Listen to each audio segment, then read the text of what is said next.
Bonjour à tous, bonjour pour ce webinaire. Nous allons attendre quelques minutes pour que vous puissiez vous connecter. On attend un certain nombre de personnes aujourd'hui. Donc, merci beaucoup du temps que vous allez nous consacrer et je vous propose qu'on démarre d'ici quelques minutes. À tout de suite.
Bonjour à tous, il est 11h03. Vous êtes un certain nombre à être en cours de connexion. J'espère que vous voyez mon écran, que vous m'entendez bien. Si via le chat, vous pouvez juste me le confirmer, ça serait fort sympathique et on va démarrer d'ici quelques minutes.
Ce que je vous propose, c'est qu'on démarre ce webinaire, 5 minutes voilà, nécessaires pour que les derniers participants puissent nous rejoindre. Merci beaucoup de votre temps ce matin. On va essayer de faire relativement court et surtout d'être pragmatique.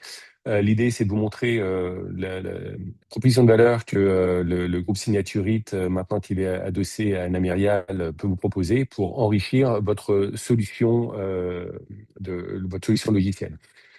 Au niveau de l'agenda, ce que je vous propose, c'est de vous redresser un petit peu la vision de qui on est, le groupe qui a quand même beaucoup changé ces dernières années. Un certain nombre d'entre vous nous connaissent déjà depuis quelque temps, mais c'est plus du tout la même société. Après, aller rapidement sur quels sont les nouveaux enjeux des clients. Pourquoi les clients font face à des nouvelles problématiques que vous pouvez régler en associant nos solutions. Après, ça sera plus une descente dans le concret. Moi, j'estime que c'est bien de vous parler de toute la nouvelle techno, et cetera. Maintenant, prendre des cas concrets, comment est-ce que notre techno peut être utilisée pour enrichir les solutions, c'est beaucoup plus parlant pour vous et comme ça, vous aurez peut-être plus de facilité à vous projeter sur l'avenir de ce que vous pourriez faire avec notre groupe. Et puis, on finira plus par l'opportunité de partenariat, quel type de partenariat on est en capacité de vous proposer. On devrait tenir dans le délai, on devrait terminer vers les 11h30 ou voilà, une grosse demi-heure, et puis on se laissera un petit peu de temps si vous avez des questions. Alors, qui on est? Signature Group, on est une société du groupe Namirial. En bref, on fait plus de 260 millions d'euros de revenus, on a plus de 250 000 clients, on est à peu près 1300 collaborateurs, 25 bureaux dans le monde, principalement en Europe, mais également au-delà de l'Europe. Et on a plus de 1000 partenaires qui nous font confiance. Quelques très beaux logos en termes de client final, ce qui signifie que vous pouvez, vous, en tant que partenaire, aller adresser du grand compte, mais également, bien évidemment, des ETI ou des PME qui ont les mêmes pain points et qu'il convient de régler en leur proposant les solutions qui vont bien. Quel type de portfolio on peut vous proposer? Ben, en fait, on va vous proposer une offre de valeur qui est assez sympathique dans le sens où on va pouvoir gérer l'identité de quelqu'un, d'un individu, l'authentifier, faire du KYC, vérifier des documents, des corpus documentaires, et également aller jusqu'à faire de la signature électronique et de la conservation des documents, voire de l'archivage. Et cela avec une solution qui est, j'aurais tendance à dire, global. Une transaction est globale, et la confiance est locale et repose sur des autorités de certification qui sont dans chacun des pays d'Europe. Concernant notre groupe, bah, on a d'une part une certification en France avec l'ANSSI qui nous certifie sur la signature, sur le cachet, sur le redatage, mais également en Espagne, mais également en Italie. Donc, vous pouvez voir que on est capable de vous accompagner au-delà des frontières françaises pour pouvoir proposer des services de confiance dans l'ensemble des pays européens. Bien évidemment, le règlement européen encadre tout ça, mais les clients souvent sont sensibles au fait que le régulateur soit bien un régulateur de leur pays. Donc, sachez qu'avec nos solutions, vous avez la possibilité de proposer le régulateur qui correspond aux ambitions de vos clients. Qu'est-ce qu'on propose en termes de solutions? On va démarrer déjà par l'identité et on le voit dans les problématiques des clients. Ils ont voulu dématérialiser la relation pour aller plus vite dans la contractualisation, dans la manière dont ils font leur business. Ça, on l'a vécu depuis les années 2000, hein, où les premières commandes Internet étaient là pour pouvoir aller accélérer le business. Mais maintenant, on commence, depuis quelques années, malheureusement, à voir que Internet, c'est également un énorme piège. Puisque quand je vais digitaliser l'ensemble de mon flux, je vais pouvoir avoir des personnes qui vont venir se faire passer pour d'autres individus. Et donc, il convient de mettre des procédés en place pour garantir le fait que la personne qui passe une commande est bien la bonne personne, que la personne qui va signer un contrat est bien la personne attendue. Donc, il y a toute une logique d'identité et d'onboarding qui devient de plus en plus importante pour les clients. D'autre part, nous gérons également des certificats. Alors ça, c'est principalement sur certaines géographies, type l'Espagne, où un certain nombre de démarches administratives doivent être faites en utilisant des certificats nominatifs. Et ça, c'est ce qu'on est en capacité de faire. On va également être en capacité de vérifier des corpus documentaires.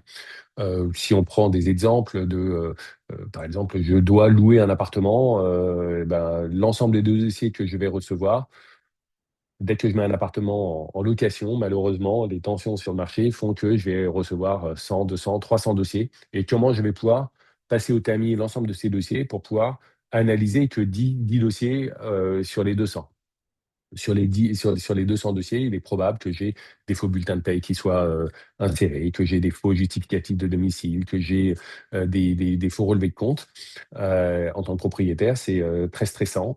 Une agence de location ne peut pas se permettre de prendre de moindres risques avec un locataire. Et donc, on est en capacité, avec nos solutions, de vérifier l'ensemble de ces informations et vérifier la cohérence des données au niveau de l'ensemble de ces documents. Une fois qu'on a fait la vérification de tout ça, bah, bien évidemment, l'enjeu, ça va être de signer le document. Et donc, on va vous proposer les différents types de signatures possibles dans le cadre du règlement européen, que ce soit de la signature simple, de la signature avancée avec certificat qualifié, voire de la signature qualifiée pour ceux qui ont une véritable problématique de stricte équivalence avec la signature manuscrite. Une fois qu'un document est signé, c'est bien, c'est super. Maintenant, un document signé électroniquement, c'est pas du tout comme un document standard. Donc, il va falloir en assurer une conservation, un archivage dans les règles de l'art pour pouvoir en garantir la validité dans le temps, la validité juridique. Et donc tout ça est essentiel et souvent malheureusement oublié par les clients finaux qui pensent qu'en le mettant dans un share ou en le mettant, sur un disque dur externe, ça suffit. Ben non, ça ne suffit pas. Il faut pouvoir le conserver avec, des procédés de chiffrement, réguliers pour garantir que ce document, bah, dans 5, 10, 15 ans, il aura toujours une validité juridique. Et puis le dernier point qu'on voit maintenant arriver en France, hein, pour septembre 2026, bah, c'est la dématérialisation des factures, qui est un enjeu européen, vu que l'Italie est déjà passée, la France passe là en septembre, la Belgique est passée en janvier, l'Espagne passera l'année prochaine. Donc on voit qu'il y a une vraie logique internationale et on est en capacité au niveau du groupe de vous proposer une plateforme de dématérialisation des factures qui est conforme d'ores et déjà sur l'ensemble des pays européens, mais également au-delà de l'Europe. C'est important que vous puissiez accompagner vos clients, certes sur le pays domestique, mais également sur les factures qu'ils pourraient être amenés à émettre ou à recevoir pour d'autres pays que uniquement la France, autres pays européens. Donc, on est point d'accès PayPal, qui est le point d'accès sur l'international. Et on est également en capacité de les accompagner sur d'autres géographies, type LATAM, Émirats arabes, etc. Donc, vous voyez, un portfolio qui est grandement enrichi par rapport à ce que certains d'entre vous connaissaient déjà de nous et qui nous permet d'aller beaucoup plus loin dans la proposition de valeur que vous pouvez faire auprès de vos clients. Au niveau technique, c'est important. Bien évidemment, on est qualifié selon les normes européennes, ça va de soi, sans quoi notre solution n'aurait aucun sens. On permet la couverture totale du cycle de vie, que ce soit de l'identité, mais également jusqu'à la facturation et à la conservation des documents, l'archivage. Donc ça, c'est essentiel. Il n'y a pas de rupture et vous pourrez faire du picking par rapport à tout ça pour proposer la solution qui va bien. Il est évident que pour pouvoir faire ça de manière intelligente, ben, on utilise de l'IA basée sur les données pour analyser toute la partie KYC, KYB, pour pouvoir je dirais monter en charge parce que les volumétries qu'on traite sont maintenant tout à fait conséquentes. On est sur une infra cloud qui nous permet d'upgrader très régulièrement la capacité de production. Et bien évidemment, l'ensemble de tout cela est basé sur une architecture adressée en API. Donc, vous, en tant que partenaire, vous allez pouvoir faire du picking dans nos solutions et adresser le sujet que vous voulez en utilisant des API bien spécifiques. L'ensemble de cela bah, est prêt sur la partie internationale, donc vous permettra de vous développer sur les différents pays. Aujourd'hui, les enjeux des clients, ils sont réels. Ils veulent une expérience client sans aspérité. Ils veulent une rapidité dans le traitement d'une commande, dans le traitement d'un contrat. Ça, c'est essentiel. Mais en même temps, Ils veulent avoir une conformité, une sécurité juridique.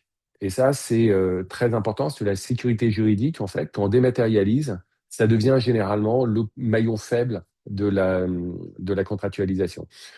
Et puis, bien évidemment, bah, ils veulent pas croître à tout prix. Ils veulent aussi optimiser les coûts pour que cette croissance soit rentable. Et ils veulent que bah, plus ils prennent de commandes, que les coûts en face ne soient pas linéaires. Donc, les enjeux des clients peuvent sembler un peu paradoxal. Je veux plus, moins de risques, ça me coûte pas forcément beaucoup plus cher, et ce soit scalable. Donc souvent, c'est un paradigme qui est assez complexe de résoudre. Donc, généralement, ils ont mis des beaux sites web en place, ils ont mis des ERP puissants en place.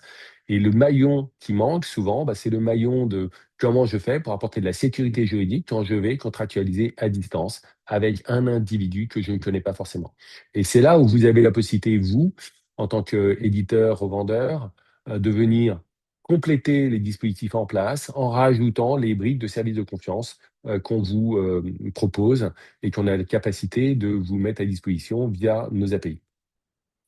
Et il faut avoir en tête que ces pain points, ces, ces- ces sujets sont certes des sujets qui sont prégnants chez les grands comptes, mais ils sont également très importants sur l'ensemble des entreprises. L'ensemble des entreprises ont ces problématiques, que ce soit une TPE, une PME ou une ETI, ils ont exactement les mêmes problématiques qu'un grand groupe, avec un problème de plus, c'est qu'ils ont encore moins de temps et encore moins d'équipes à dédier pour trouver une solution. Et c'est là où votre positionnement en tant qu'éditeur, partenaire, revendeur est très important, parce que vous êtes en capacité de dire, écoutez, nous, on maîtrise ces problématiques-là, on sait comment les résoudre en vous apportant tel ou tel service de confiance pour compléter le dispositif et apporter la véritable sécurité juridique attendue par les clients. On a un socle technologique maintenant, si on descend pour aller sur les use cases, qu'on pourrait, je dirais, réduire à un certain nombre de briques. La première brique qu'on va aborder dans un certain nombre de use cases, c'est le redatage. Redatage, ça veut dire quoi? C'est en fait pouvoir prendre un fichier informatique, et quelle que soit la nature du document, la nature du fichier, et pouvoir mettre une date et heure certaine d'existence de ce fichier. On verra quelques usages, et vous verrez que bah, peut-être que dans vos business, dans vos activités, vous avez possibilité ou un intérêt à un moment donné à avoir ce type de technologie embarquée dans vos solutions. Ça vous permet de vous prémunir à un moment donné d'une contestation sur, bah, par exemple, est-ce que ce code, il est bien de chez toi ou pas? Est-ce qu'il y a une usurpation, ou un copyright qui n'aurait pas été respecté?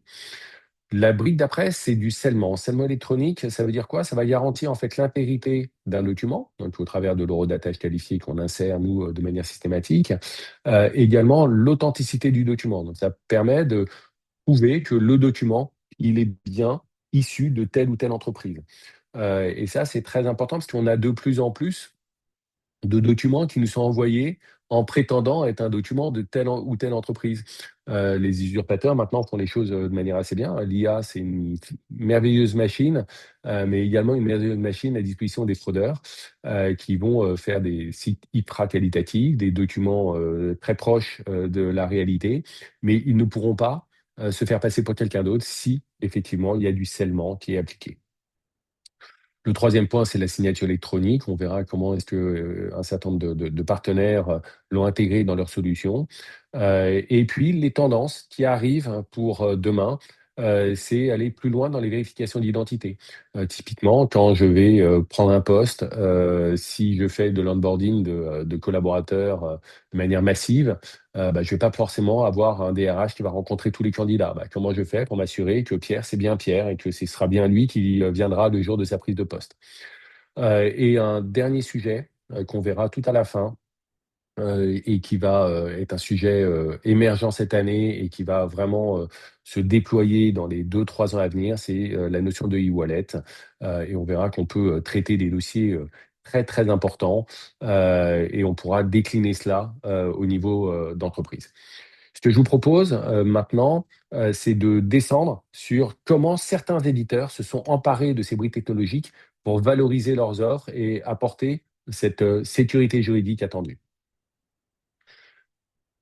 Le premier éditeur dont j'ai envie de vous parler aujourd'hui, c'est une société qui n'est pas une société très très grosse aujourd'hui, qui s'appelle Certificall, et qui est partie du constat assez simple, c'est que aujourd'hui on a régulièrement des dégâts des eaux, des sujets dans le bâtiment ou autres, qui nécessitent de faire intervenir un expert pour vérifier qu'effectivement bah, le dégât il a bien eu lieu.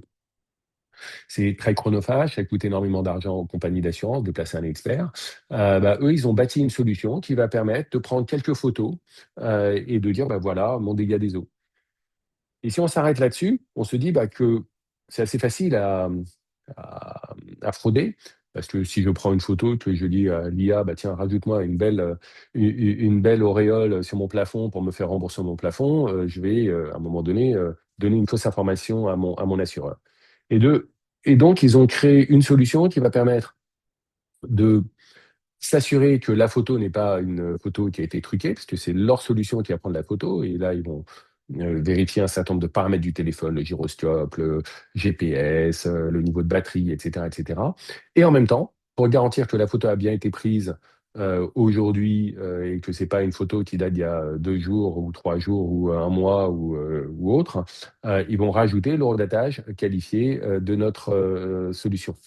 Et ce qui leur permet d'apporter directement à l'assureur un dossier qui leur permet de garantir que oui, les photos ont bien été réalisées à tel endroit, à telle date, et que donc ce qu'on peut constater, c'est un vrai dégât et pas quelque chose qui a été usurpé. Et ça entraîne un véritable gain pour l'assureur, parce qu'il ne va plus avoir besoin d'envoyer un expert sur un petit sinistre, et ça permet de se prémunir de fraude grâce à de l'horodatage. Horodatage qualifié, c'est très important le terme qualifié, parce qu'à partir du moment où c'est qualifié, ça signifie qu'il y a un renversement de la charge de la preuve. C'est-à-dire que si, à un moment donné, une partie adverse vient contester le fait que la date et heure n'est pas la bonne, il dit bah non, c'était pas le 31/12, c'était le 3 janvier, bah, c'est à lui de prouver que les services Universign Signature Group n'étaient pas à l'heure, à la bonne date. Et là, c'est vraiment très, très complexe à faire. Et c'est là où le renversement de la charge de la preuve est très important. On va également avoir, dans un autre domaine, un autre éditeur qui a décidé d'utiliser notre solution de redatage. Euh, et cet éditeur-là, Delatbot, euh, en fait, gère tout ce qui va être cahier de laboratoire électronique. Ça veut dire quoi? Ça veut dire que les laborantins qui font des expériences sont obligés de noter dans un cahier électronique l'ensemble des opérations qu'ils font pour chacune des expériences qu'ils mènent pour pouvoir avoir quelque chose qui a une traçabilité parfaite sur l'ensemble des expériences réalisées. Et ça, c'est bien, mais la vraie valeur, c'est si on est en capacité de prouver la date et l'heure à laquelle ça a été fait en cas de litige. Ce qui fait que les inventeurs peuvent prouver que, ben, oui, j'ai fait cette expérience-là, tel jour, telle heure, avec tel résultat. Et donc, la paternité de la propriété intellectuelle n'est pas contestable. Et ça, c'est très apprécié. Et c'est véritablement via l'horodatage qualifié qu'on a la capacité d'apporter ce supplément de valeur. Voilà 2 cas d'usage sur lesquels je voulais revenir. Vous avez aussi possibilité pour un certain nombre d'acteurs qui font du coffre-fort électronique, qui utilisent notre technologie pour aller horodater les logs des coffres. Vous avez des éditeurs qui horodatent des machines virtuelles pour pouvoir prouver que, à un moment donné, du code source était bien dans leurs locaux, etc., etc. Donc, ça peut aller bien au-delà de ces 2 cas d'usage que je voulais mettre en lumière aujourd'hui pour vous montrer qu'on peut aller bien au-delà de juste bah, c'est un tampon temporel qu'on met, mais vous le faire vivre au travers de solutions concrètes. Le scellement, maintenant, donc, qui est basé sur de l'horodatage qualifié, mais également en fait l'origine. À quoi il va servir et quel type d'éditeur nous a fait confiance pour utiliser ce type de techno.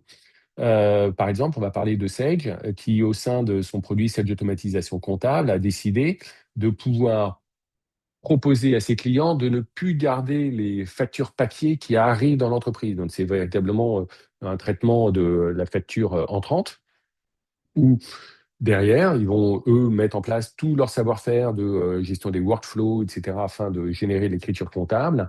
Euh, mais la problématique des clients est comment je fais pour digitaliser tout ça.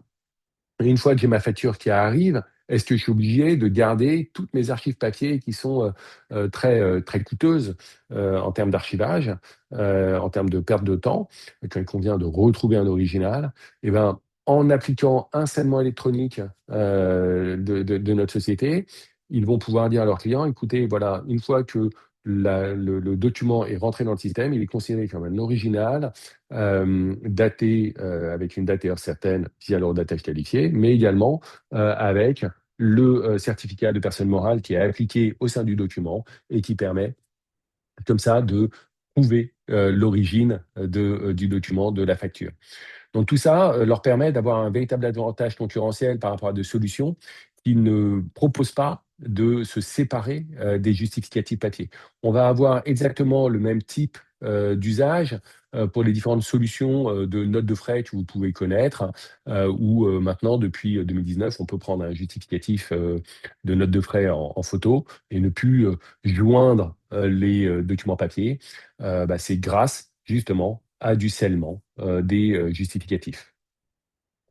On va également avoir ça dans le domaine médical. On passe tous des visites médicales dans les visites médicales, à un moment donné, il y a la mise en place d'un document sensible, hein, parce que les certificats d'aptitude, c'est pas neutre. Il y a un véritable engagement.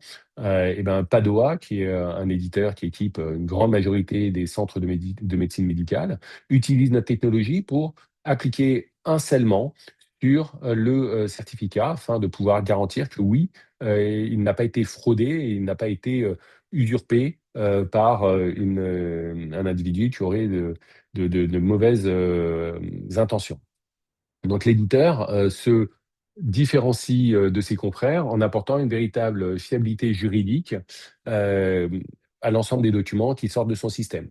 Donc vous voyez le scellement que on pourrait qualifier du tampon encreur qu'on connaissait il y a quelques années dans les entreprises, un certifié conforme de mon entreprise. Maintenant, on peut le dupliquer sur le digital avec une réelle facilité, parce que c'est du fonctionnement machine to machine, hein, c'est un appel API d'un serveur à un autre serveur, et qui va permettre de garantir l'authenticité et l'intégrité d'un document. Maintenant, le troisième type de technologie sur lequel j'aimerais qu'on puisse passer un petit peu de temps, c'est quelque chose qui est plus connu parce qu'on a tous, à un moment donné, voulu prendre des bons de commande rapidement. Dans les premières années, c'était les bons de commande qui étaient scannés, signés manuscritement et renvoyés par scan. Ça n'a aucune valeur légale et aucune valeur juridique en cas de litige. Et donc, la bonne pratique, c'est de mettre en place de la signature électronique, ce qu'un certain nombre d'éditeurs ont fait. Maintenant, ça commence à devenir une fonctionnalité qui n'était pas nice to have, mais qui est must have. Et par exemple, un FICI, éditeur de CRM, applique la signature électronique, signature groupe, sur les différents bons de commande, ce qui permet à leurs clients de conclure plus vite, de derrière déclencher un workflow commercial simplifié dans le sens où une proposition commerciale, avant de partir en signature, va pouvoir bénéficier d'un certain nombre d'approbations en fonction des remises qu'ils ont pu faire. Mais également, une fois que le document bon de commande a été signé, tout de suite de passer le document à l'étape d'après, donc de le passer en BL et puis éventuellement en facture dans le RP.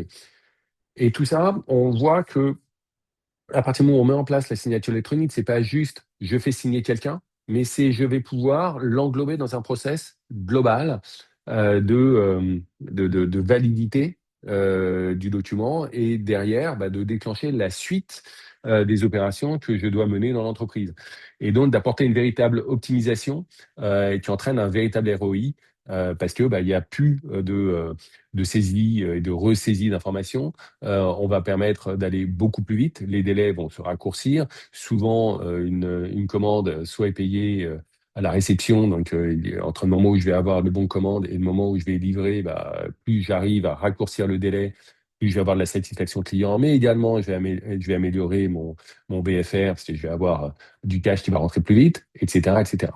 Donc, Effici nous a fait confiance là-dessus et leurs clients les remercient parce que ça leur permet maintenant de ne plus attacher d'attention à ce sujet qui était souvent, à un moment donné, bah, il est où le bon de commande? Ah bon, mais est-ce que le client il a signé, etc.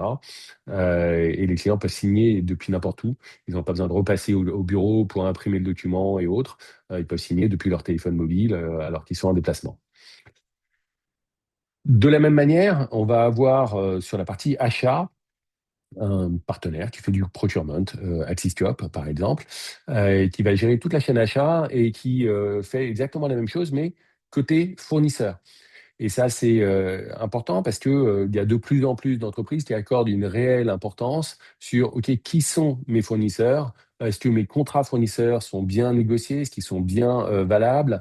Est-ce que des chartes éthiques, non-travail des enfants et autres sont bien, signées, contractualisées et conservées dans le système?» Donc, la signature électronique, on peut l'avoir sur la partie vente, mais on peut également l'envisager sur toute la partie amont, donc sur toute la chaîne procurement. Je vais relativement vite, parce que je vois le temps qui passe et je vous ai promis qu'on essaierait de tenir sur une demi-heure. Je risque de déborder un peu.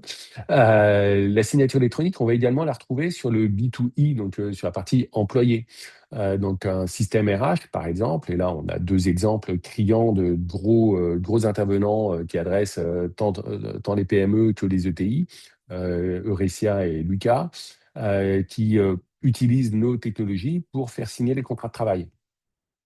Et là, on va toucher, différents, domaines. D'une part, oui, le contrat de travail va être, valide et très rapidement, mais également, il va y avoir toute une logique de confidentialité. Le contrat de travail qui revient par courrier avec le salaire qui est dessus, qui va à un moment donné ouvrir le courrier, qui potentiellement va en faire une copie, va laisser la copie parce qu'il y a un bourrage copieur, sur le côté, donc confidentialité des données, mais également, la partie, marque employeur. Un collaborateur qui va être en capacité de signer son contrat de travail alors qu'il est en déplacement, il est en vacances, il est en week-end, directement depuis son téléphone mobile, va se dire: «Waouh, j'arrive dans une entreprise qui est moderne, avec laquelle ça sera simple de travailler». Et puis, toute la partie, administrative, elle va également, plus perdre de temps, donc les équipes vont, être beaucoup plus efficaces. Les managers ne vont plus courir après, des avenants ou autres. Tout ça sera géré de manière automatique. Donc il y a un vrai gain de temps mesuré, une réduction, en termes de délai, de signature. Ces éditeurs-là nous font part du fait que, bah, ils passent leurs clients mettaient 5 jours avant de récupérer avant un contrat, signé. Maintenant, c'est, quelques minutes ou quelques heures, donc c'est vraiment, très simple. Et puis, diminution des coûts parce que j'ai plus besoin d'envoyer les éléments par courrier. J'ai plus besoin garder des classeurs, ou des cartons avec, l'ensemble des contrats de travail. Tout ça, se retrouve dans les armoires digitales, dans les coffres, électroniques qui permettent comme ça de garantir une vraie sécurité et c'est beaucoup plus, facile quand on a besoin d'intervenir sur un contrat, bah, de ressortir directement le contrat qui est un contrat, valable plutôt que d'aller, chercher, les informations dans des, dossiers papier. Ça, c'est pour, vous expliciter, de manière rapide, vous voyez, le champ des possibles sur la signature électronique, avec les différents niveaux de signature, hein, parce que quand on va être dans du, travail, temporaire, on va plutôt être sur des niveaux de signature un petit peu plus élevés. Quand on est sur un contrat de travail, classique, on va plutôt être sur de la signature simple et donc tout ça, bah, vous allez pouvoir, vous, le mettre à disposition de vos clients en changeant quelques paramètres dans les API. J'en parlais, tout à l'heure en introduction, quand on parlait du KYC, Know Your Customer, mais ça pourrait être du TYE, Know Your Employee. Et Enzo, éditeur qui adresse le travail, intérimaire, donc les agents d'intérim, propose aux agents d'intérim maintenant de les accompagner sur tout ce qui est, fraude à l'employé. C'est terrible, mais effectivement, on a un certain nombre de personnes qui, n'ayant pas la capacité de travailler en France, ben, vont usurper l'identité de quelqu'un d'autre pour aller, travailler et avoir une rémunération. Là, il y a une vraie responsabilité des employeurs, et donc Enzo, utilise nos solutions pour aller, faire du QAI KYI, donc vérifier l'identité des collaborateurs, des futurs collaborateurs, avant de les onboarder sur leur plateforme. Ça fait un KYC automatisé qui va permettre de vérifier les pièces d'identité, éventuellement les permis de séjour, pour vérifier que la personne qui se présente à l'agent d'intérim est bien la personne dont on a vu le papier d'identité. Et ça permet comme ça de réduire le délai d'onboarding, qui avant était de 24 heures, quoi, de 48 heures, pardon, de 2 jours, à une quinzaine de minutes, ce qui est quand même très important, mais surtout d'apporter une conformité réglementaire garantie, parce que derrière, il y a tout ce qui va être fichier de preuve qui va être mis à disposition, et donc l'agent d'intérim pourra prouver que oui, elle a bien mis le process nécessaire pour garantir que c'est la bonne personne qui est venue travailler. Et en parallèle, le candidat, qui souvent travaille avec plusieurs agents d'intérim pour pouvoir avoir le plus de missions possible, va se dire: «Tiens, quand je travaille avec cet agent d'intérim, mon parcours d'onboarding est beaucoup plus fluide. J'ai pas besoin d'aller dans l'agence pour pouvoir, présenter mes papiers d'identité, qui s'assure que c'est bien moi, et cetera», donc qui entraîne des frictions et également, des abandons, parce qu'il y a un certain nombre de personnes qui ne vont pas pouvoir aller, refaire 20 kilomètres pour aller dans l'agence Manpower de tel endroit. Là, ils vont pouvoir le faire à distance et de manière complètement sécurisée. Donc, vous voyez, ces technologies permettent d'amener un vrai plus sur le marché, et c'est des choses qu'on ne voyait pas il y a quelques années encore. On peut aller encore un peu plus loin. On est tous, maintenant, un petit peu au courant de la réforme de la facturation électronique, en France. KYC, c'est bien, mais on peut également avoir des notions de KYB. Alors KYB, c'est Know Your Business, donc connaître les entreprises avec lesquelles je vais être amené à travailler.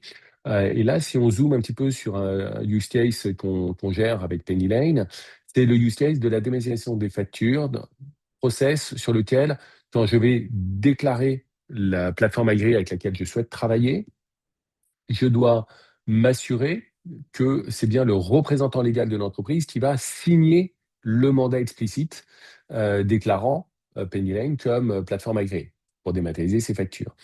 Et là, l'enjeu, il est très important. En France, il y a à peu près 10 millions d'entreprises qui sont assujetties à la TVA, donc qui doivent choisir une plateforme agréée. La liste des plateformes agréées a été publiée mi-janvier, et la réforme rentre en vigueur le 1er septembre 2026. Donc, si on fait un rapide calcul, il y a 120, 130 plateformes agréées qui sont à ce jour agréées par la DGFiP, 10 millions d'entreprises onboardées, et donc 10 millions de vérifications, qui est le représentant légal, et de lui faire signer un mandat. Un enjeu colossal, impossible à faire si on n'automatise pas un minimum les choses.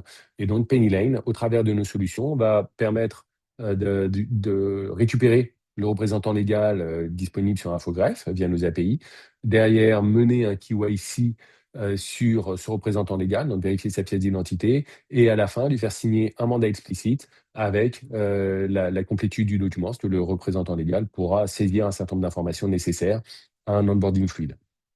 Et ça permet de faire plusieurs milliers d'onboarding par jour avec une solution automatique qui aurait été impossible à faire avec des collaborateurs en traitement manuel.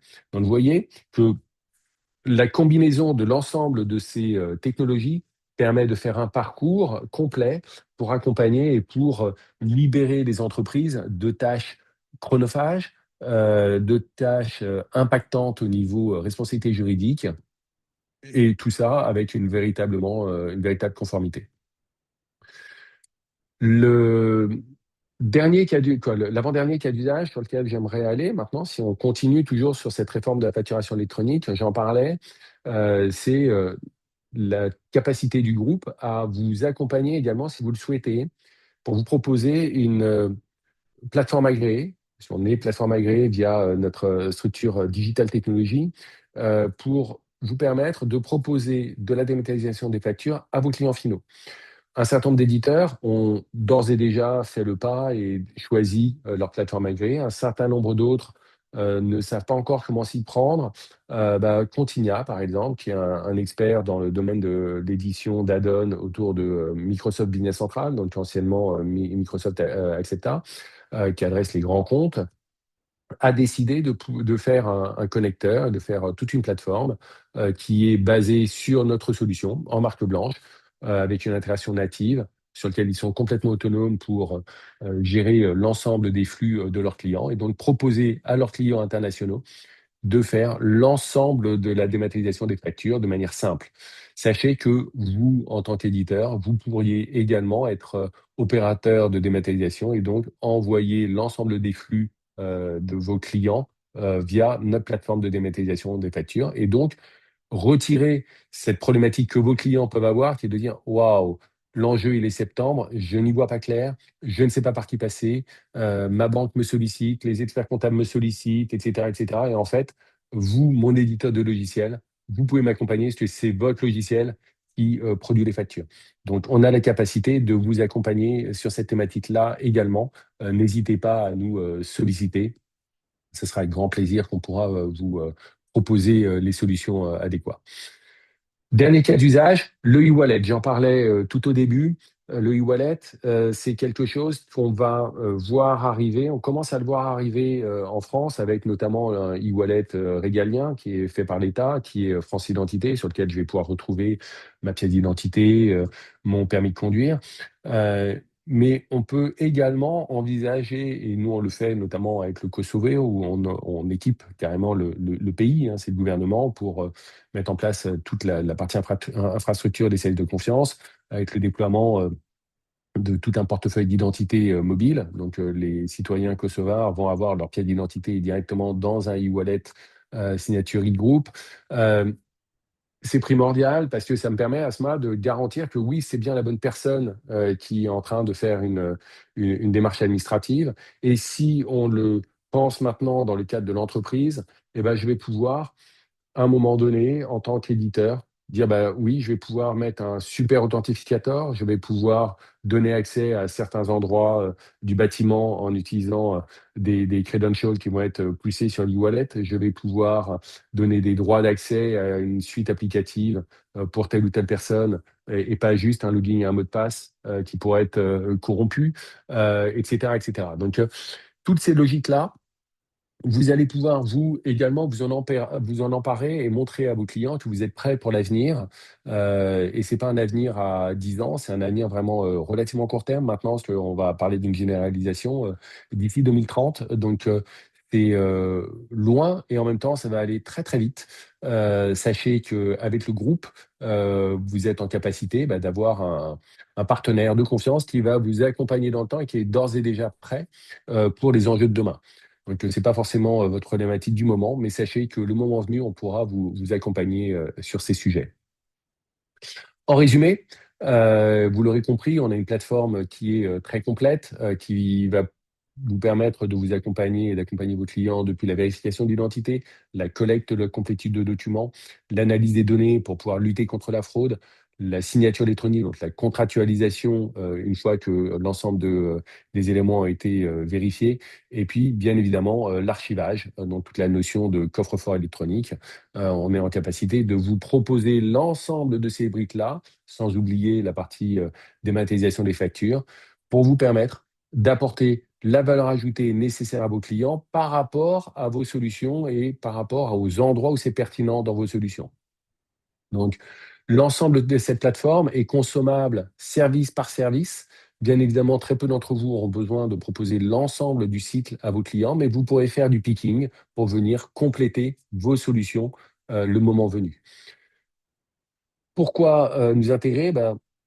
Solution complète, intégrée, ça vous permet de ne pas oublier le dernier kilomètre de la digitalisation. Vous proposez des super solutions avec des vraies plus-values. N'oubliez pas le dernier petit point que vos clients attendent.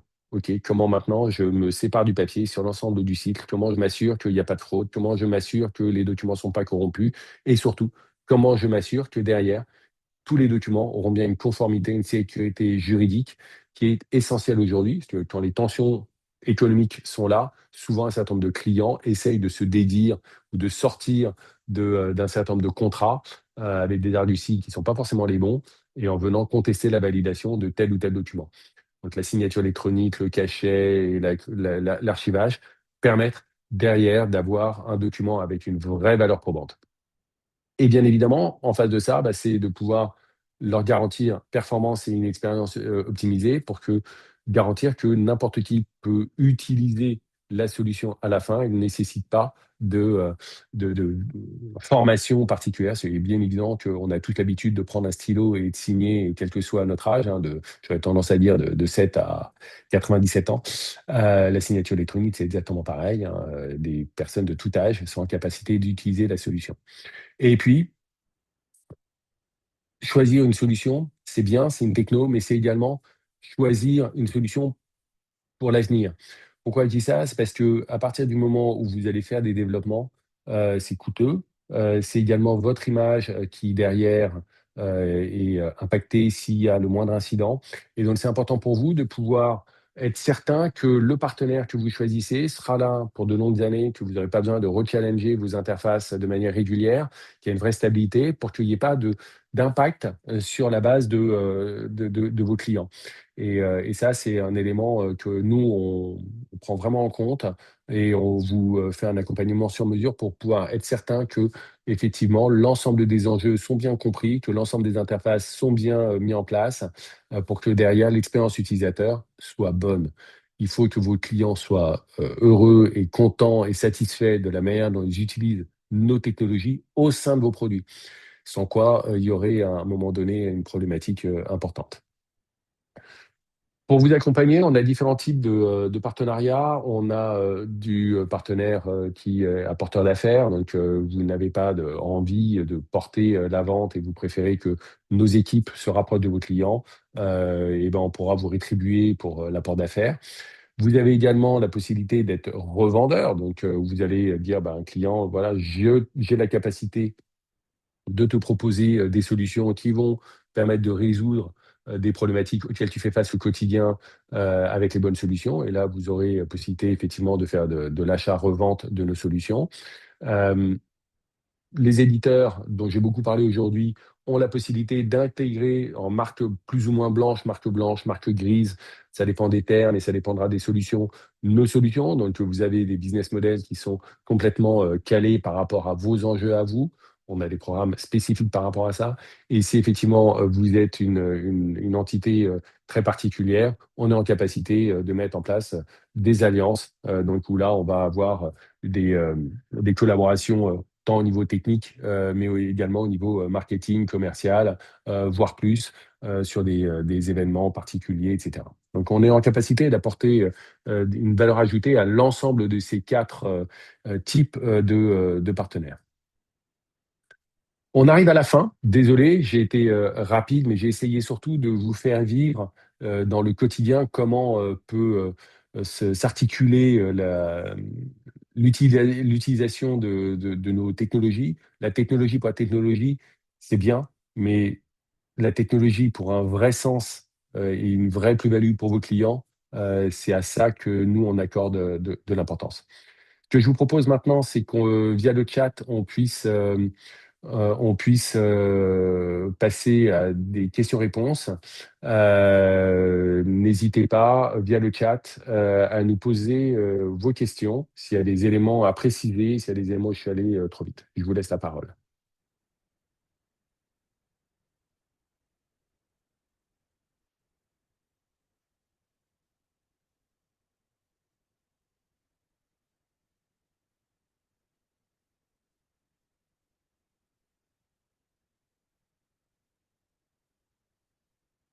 Alors, on a une première question de Patrick, qui nous demande, des précisions sur la partie RGPD. Alors, c'est vrai, Patrick, dans le cadre des services de confiance, notamment sur la signature électronique, il y a un certain nombre d'informations personnelles qui vont être, collectées.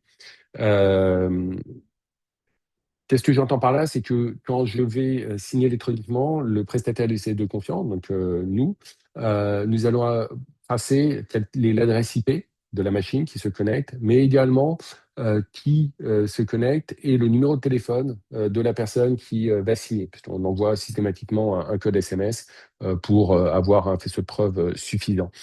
Ces informations-là sont des informations éminemment personnelles, hein, clairement. Une adresse IP, un numéro de portable, c'est pas complètement neutre. La position qu'on a prise est d'être co-responsable de traitement. Ça signifie que ces éléments-là ne seront pas retransmis à l'éditeur, typiquement à vous ou aux partenaires revendeurs, ou même aux différentes parties signataires sur un contrat multipartite, mais restent à notre niveau et on sera en capacité de les ressortir si à un moment donné, il y a une action en justice, une commission rogatoire, ben, on pourra ressortir un fichier de preuve complété des adresses IP et des numéros de portable pour faire valoir ce que de droit. Alors pourquoi c'est important? C'est parce qu'en fait, la majorité de nos confrères, eux, ont une position assez différente. Eux redistribuent l'ensemble des informations collectées à l'ensemble des participants, ce qui, à notre sens, n'a pas de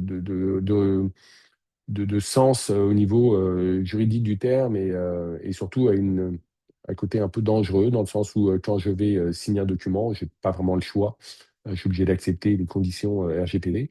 Et donc, de facto, je me retrouve responsable de traitement et ça, c'est un peu gênant parce que l'ensemble des personnes signataires, généralement, ne regardent pas toutes ces lignes. Et à la fin, vont recevoir les adresses IP des autres participants, les numéros de téléphone, et n'auront pas pleinement conscience que ces numéros de téléphone, ils ne peuvent pas les utiliser pour autre chose. Donc, typiquement, moi, je n'ai pas forcément envie que mon numéro de portable, il circule auprès de toutes les parties avec qui je signe des contrats. Voilà pour la partie RGPD. Désolé, j'étais un petit peu long, mais c'est un sujet très important et qui potentiellement peut être assez clivant sur le marché. Je ne sais pas si nous avons d'autres questions.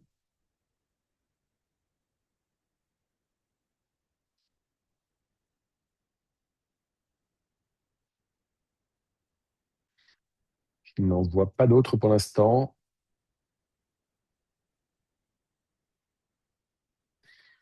S'il n'y a pas d'autres questions, il ne me reste plus qu'à vous remercier. J'espère que vous avez appris un certain nombre d'informations, que ça vous a donné des idées pour venir compléter vos solutions, pour pouvoir adresser vos clients. Il est 11h52, donc j'ai un petit peu débordé.